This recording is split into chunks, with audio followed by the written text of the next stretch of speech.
வணக்கம் மக்களே, ஜிகே டாக்ஸ்க்கு அன்புடன் வரவேற்கிறேன்.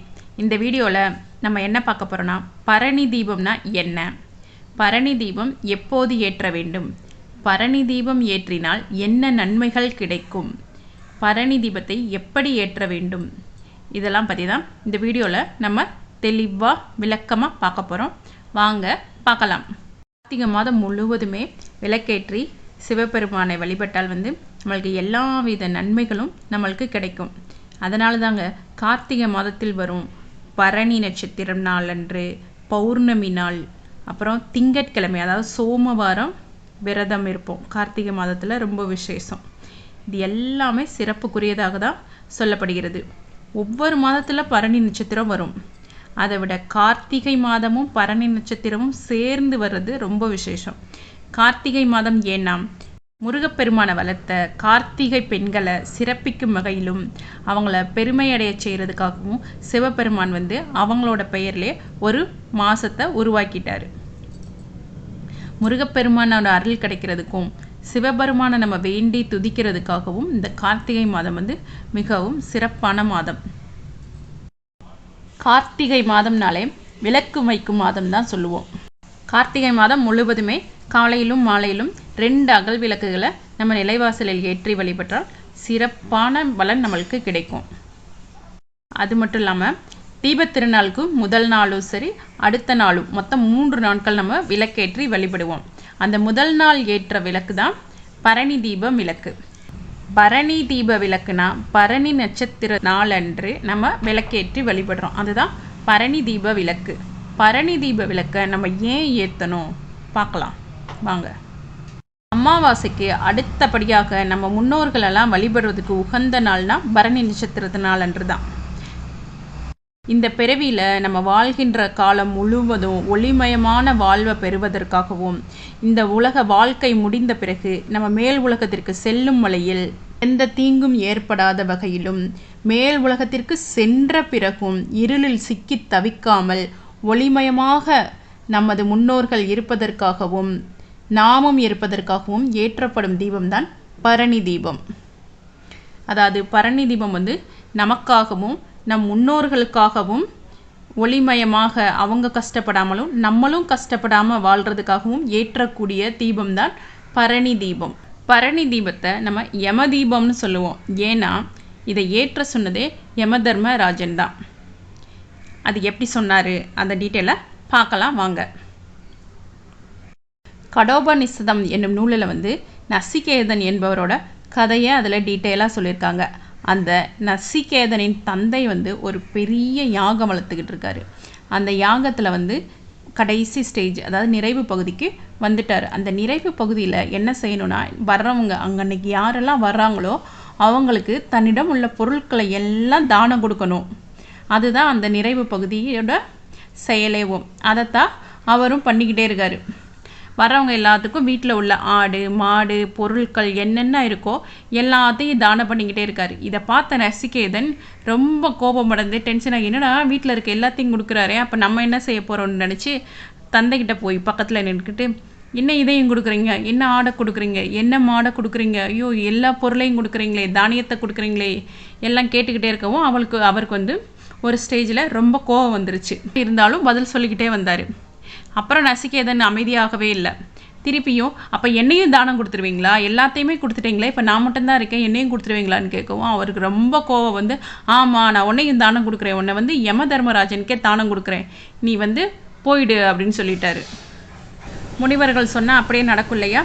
நசிகேதனும் என்ன பண்ணுறான், உயிரோடையவும் யமலோகத்துக்கு போயிட்டான். யமலோகத்துக்கு போனோடனே யம தர்மராஜன் கிட்ட நிறைய கேள்விகள் நிறைய கதைகள் எல்லாத்தையும் தெரிஞ்சு ஒன்று ஒன்றா கேட்டுக்கிட்டு இருக்கான். அவர்கிட்ட இருந்து நிறைய வரங்கள் வாங்கிக்கிட்டான். அப்போது அவனுக்கு ஒரு சந்தேகமுள்ள ஒரு கேள்வியையும் யம தர்மராஜனிடம் கேட்குறான்.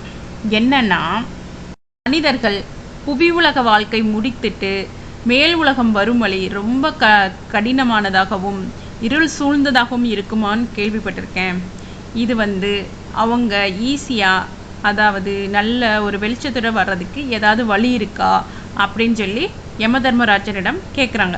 அதுக்கு யம தர்மராஜனும் நிறைய வழிகள் இருக்குது, அதில் நான் உனக்கு ஒரு எளிமையான வழியை சொல்கிறேன், அதை நீ வந்து பின்பற்றி சந்தோஷமாகவும் நிம்மதியாகவும் வாழலாம் அப்படின்னு சொல்கிறாரு. அது என்ன வழினா, அதுதான் பரணி நட்சத்திரத்தன்று தீபம் ஏற்றணும். அதாவது கார்த்திகை மாதமும் பரணி நட்சத்திரமும் சேர்ந்து வந்த அந்த நாளில் திருக்கார்த்திகைக்கு முதல் நாள் பரணி நட்சத்திரம் ஏற்ற வேண்டும்.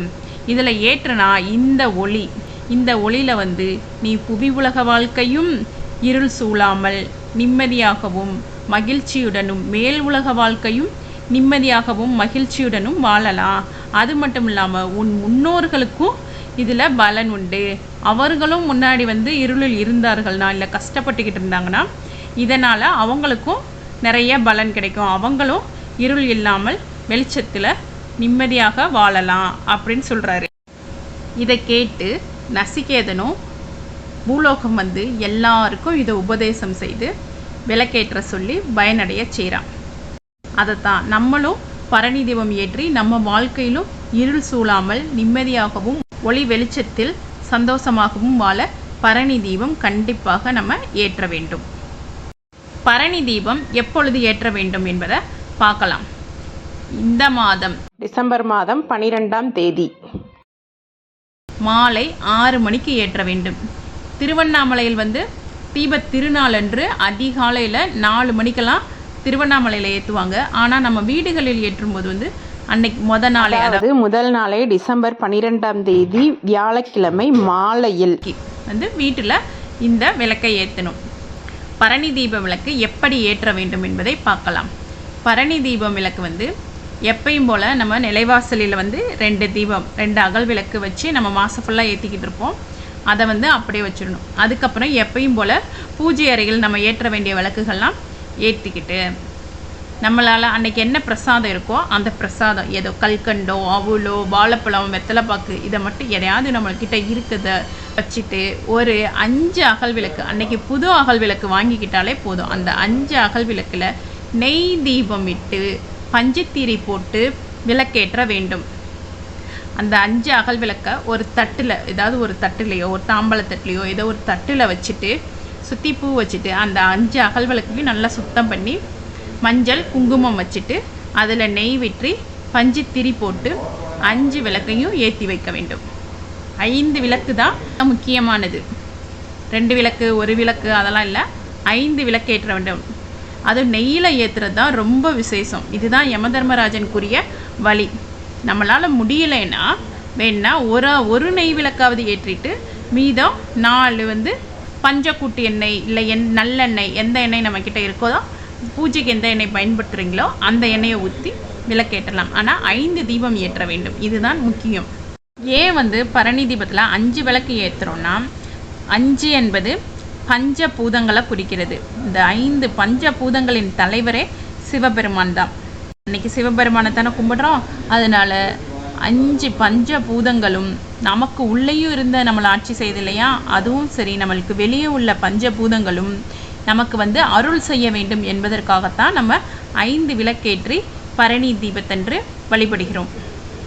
இந்த திசை அந்த திசைலாம் இல்லை, 5 பரணி தீபத்தையும் ரவுண்டாகவோ நம்ம சுற்றி வந்து எல்லா சைடும் தெரிகிற மாதிரி நம்ம வச்சுக்கிட்டாலே போதும். ஒரு திசையில் வைக்க வேண்டாம், அந்த ரவுண்டு ஷேப்பில் வச்சு நம்ம பரணி தீபத்தை ஏற்ற வேண்டும். இதுதான் பரணி தீபத்தோட வரலாறு. இது நம்ம தெரிஞ்சுக்கிட்டு ஏற்றுனா இன்னும் நம்மளுக்கு சிறப்பு. அதனால தான் இந்த பரணி தீபத்தை வீடியோவாக போட்டிருக்கேன். இதை பார்த்து நீங்களும் பயன்பெறுங்கள். பரணி தீபத்தை பற்றி உங்களுக்கு இப்போ தெளிவாக தெரிஞ்சிருக்குன்னு நினைக்கிறேன். இந்த பரணி தீபத்தை நம்மளுக்காகவும் நம்ம முன்னோர்களுக்காகவும் ஏற்றி சிறந்த பலனை பெறுவோம். இந்த வீடியோ உங்களுக்கு பிடிச்சிருந்தால் லைக் பண்ணுங்கள், ஷேர் பண்ணுங்கள், கமெண்ட் பண்ணுங்கள். நன்றி மக்களே.